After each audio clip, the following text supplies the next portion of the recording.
سلطان بیبرس مسلمانوں کے اس دور انتشار میں جہاں سلطنت اسلامیہ کی سرحدوں کو مضبوط کرنے میں مصروف عمل تھا اور چاروں جانب بڑھ کر دشمنان اسلام کے دانت کھٹے کر رہا تھا، وہیں وہ ایک علم دوست اور معارف نواز حکمران بھی تھا۔ علم و فن سے اس کی دلچسپی فطری تھی۔ سلطان الملک الصالح نجم الدین ایوب کی تربیت ایسی مستحکم اور اعلیٰ تھی کہ مملوک افواج کے افراد میدان جنگ میں عسکری مہارت کے ساتھ ساتھ علم و فن کے حصول میں بھی کوشاں رہتے۔ سلطان بیبرس میں یہ خوبی بدرجہ عتم پائی جاتی تھی۔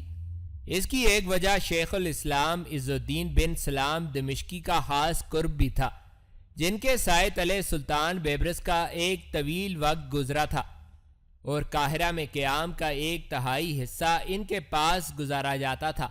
اہل علم کی قدردانی اور سرپرستی سلطان بیبرس کا فطری خاصہ تھا۔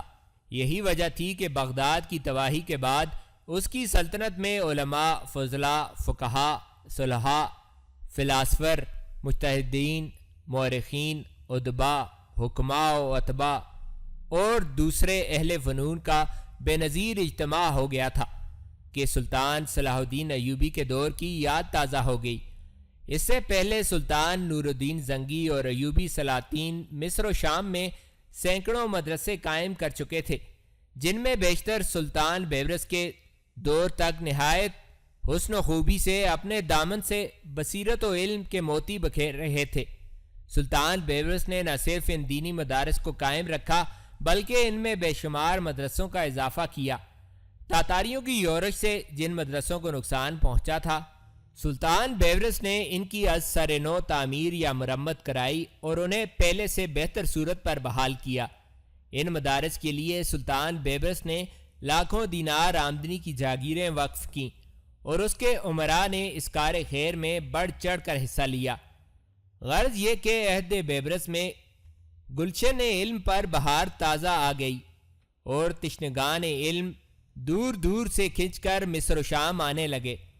سلطان صلاح الدین ایوبی کے دور سے کچھ عرصہ پہلے تک تعلیم و تدریس کے لیے الگ عمارتیں وجود میں نہیں آئی تھیں۔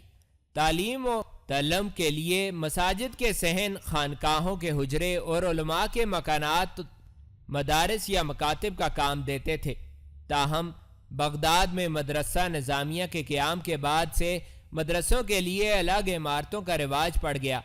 مدرسہ نظامیہ کی بنیاد سلطان ملک شاہ سلجوقی کے نامور وزیر خواجہ نظام الملک طوسی نے 457 ہجری میں رکھی تھی، جو کہ 2 برس کی تعمیر کے بعد مکمل ہوا۔ اس مدرسے نے اتنی شہرت پائی کہ دربار خلافت نے اس کی مزید شاخیں بنانے کا اعلان کیا۔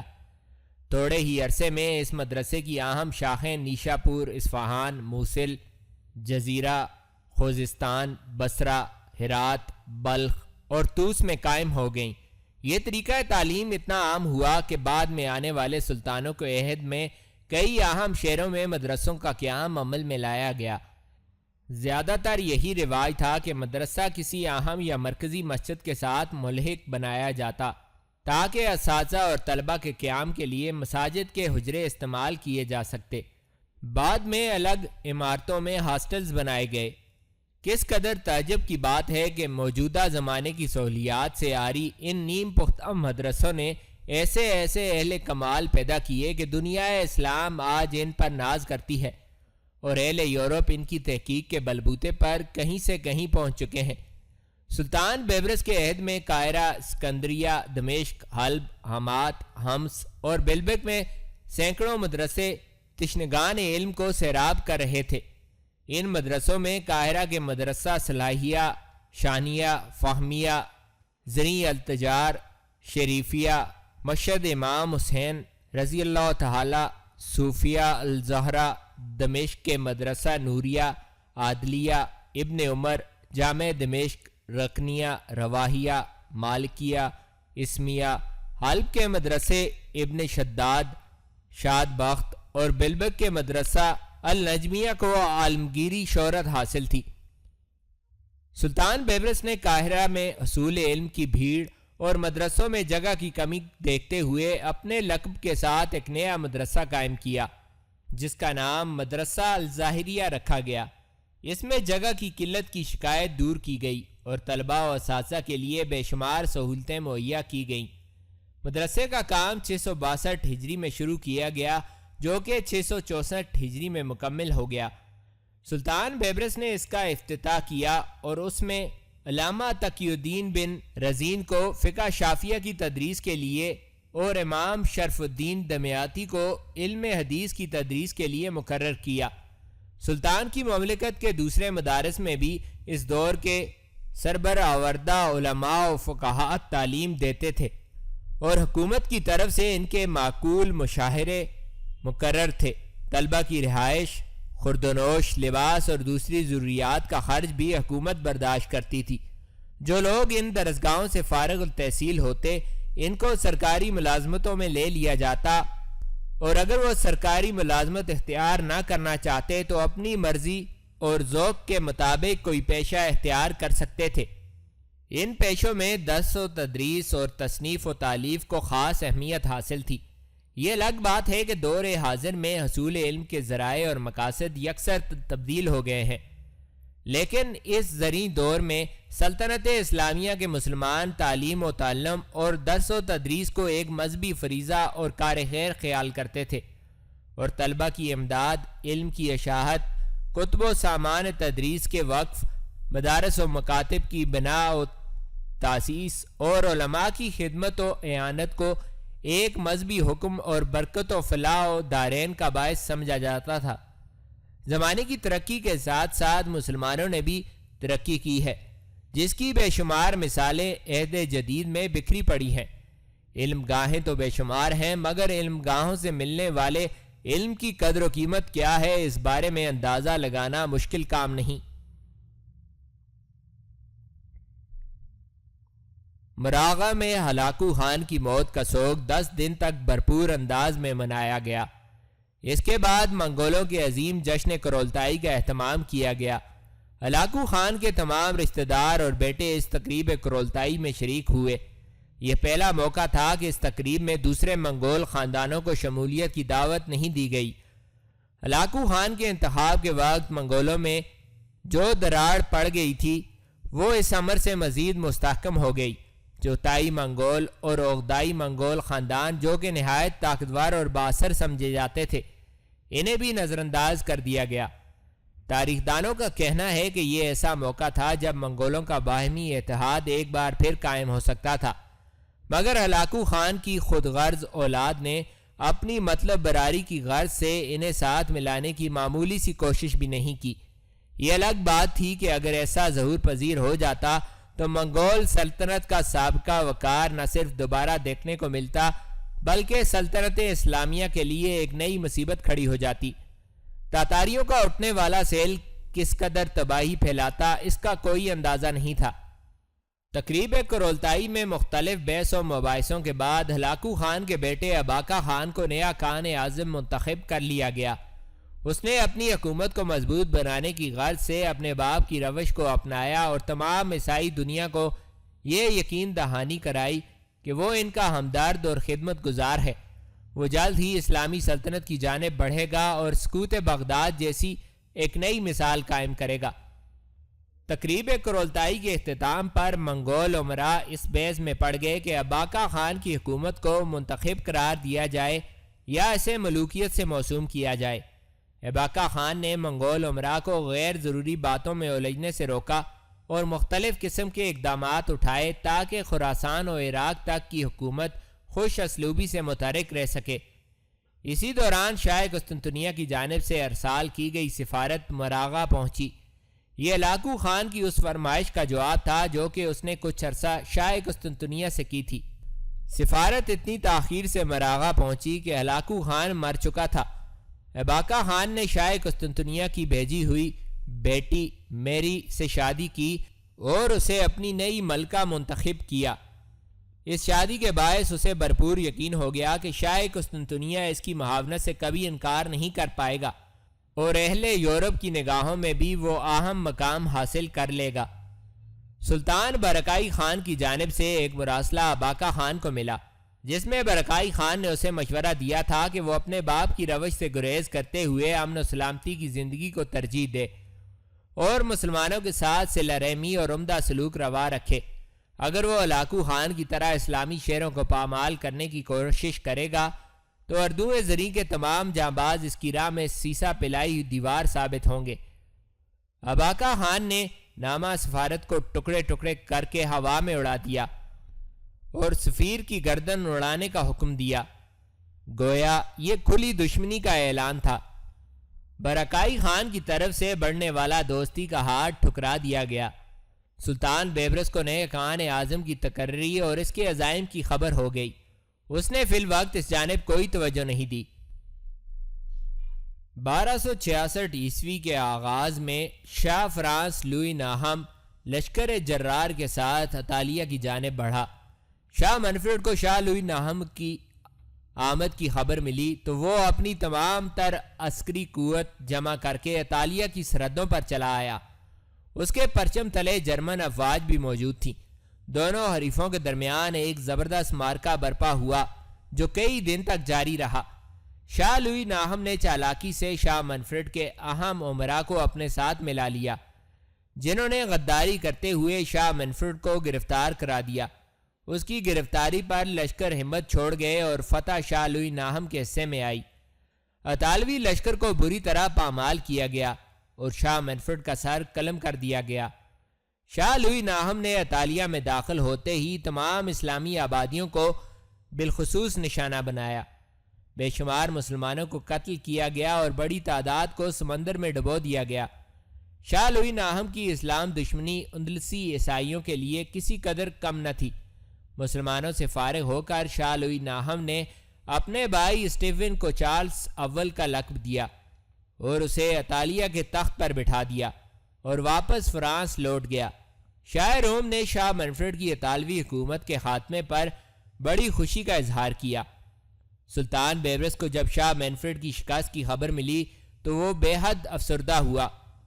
اس نے اپنے تئیں پوری کوشش کی تھی کہ وہ بحری بیڑے تیار کروا کر مسلمانوں کے اس محسن و ہمدرد کی مدد کے لیے مملوک افواج روانہ کرے، مگر حالات کی کروٹ نے ایسا نہ ہونے دیا۔ صلیبی شریروں کے باعث دمیات کے دارالصناعہ میں ہونے والا کام کھٹائی میں پڑ گیا تھا۔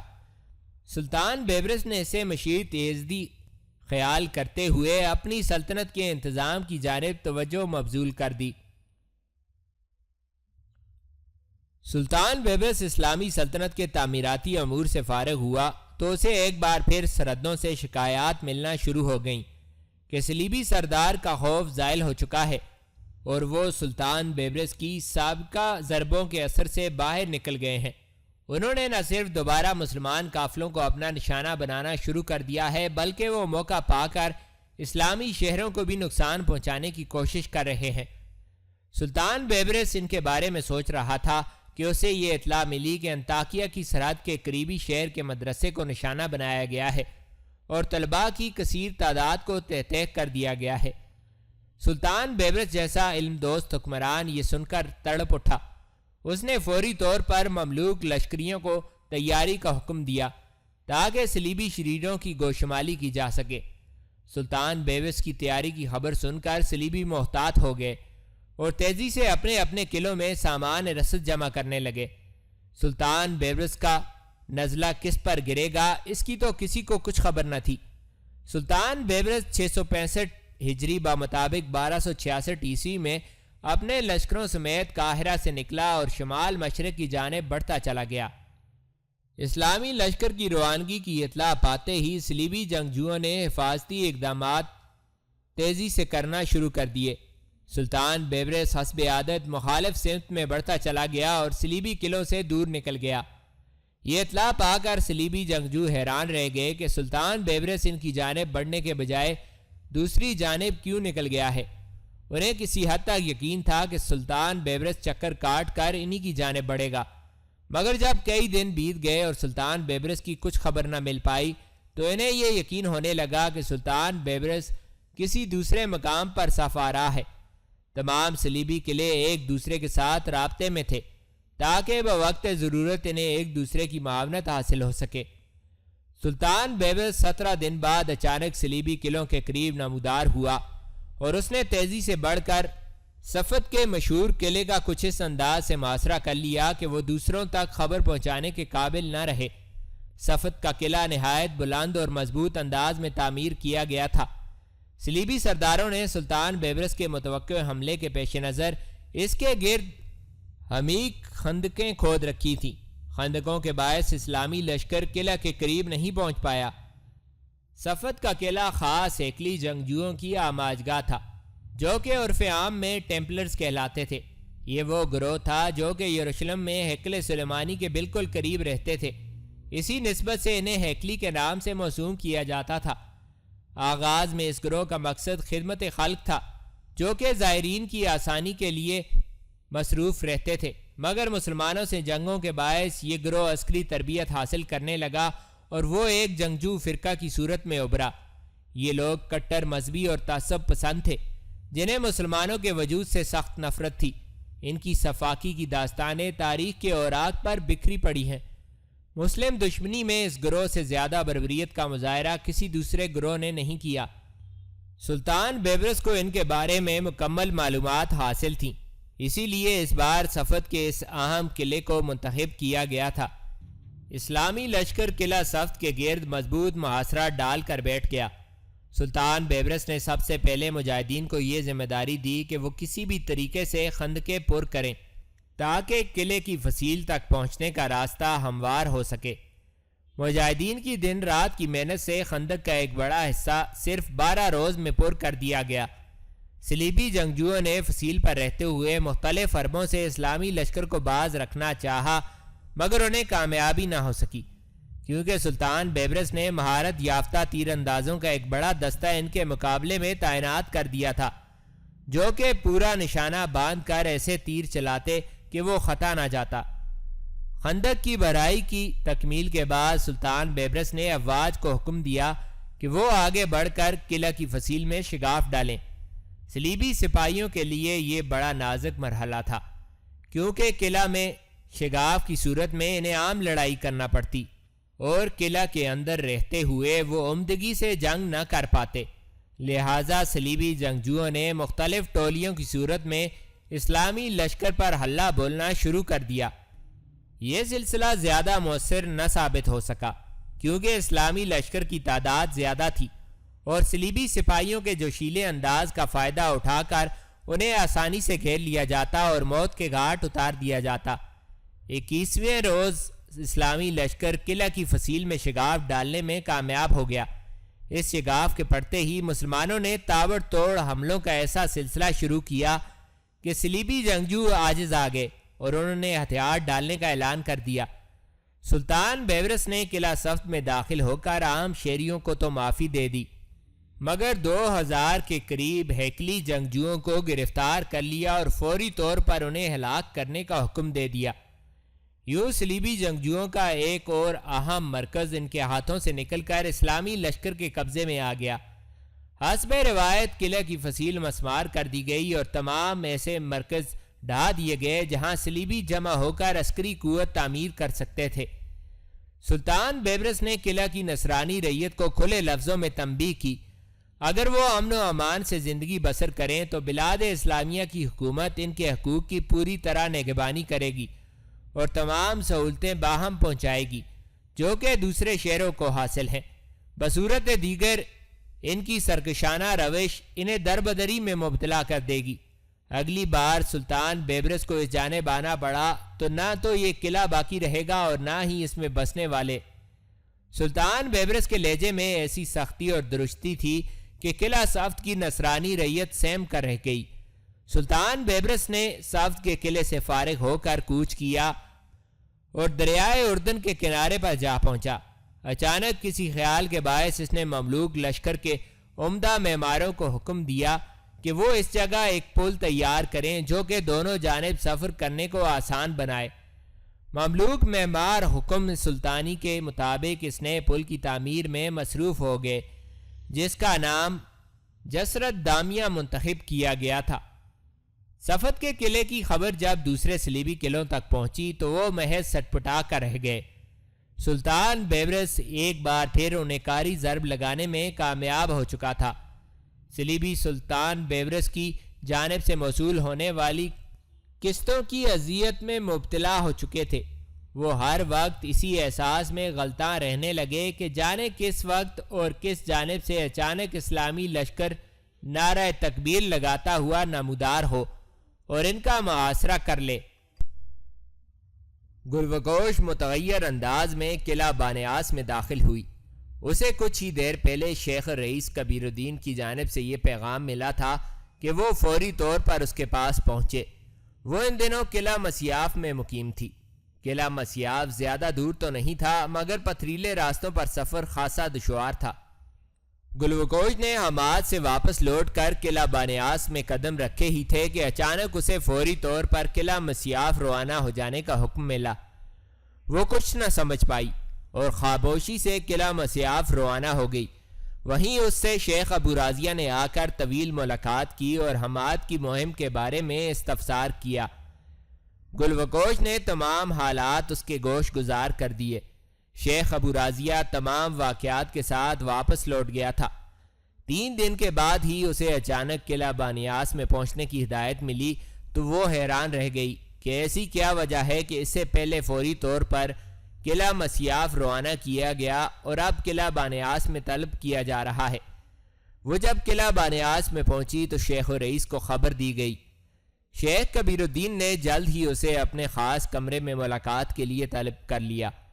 وہ خاص غلام کے ہمراہ وہاں پہنچی تو اس نے شیخ کبیر الدین کو ایک دیوار کے پاس کھڑے پایا جہاں ایک بڑا سا نقشہ آویزاں تھا۔ یہ نقشہ قبرستان کی اس عظیم الشان سلطنت کا تھا جو ماضی کے دنوں میں بربادی کا شکار ہو چکی تھی۔ قدموں کی آہٹ پا کر شیخ کبیر الدین مڑا۔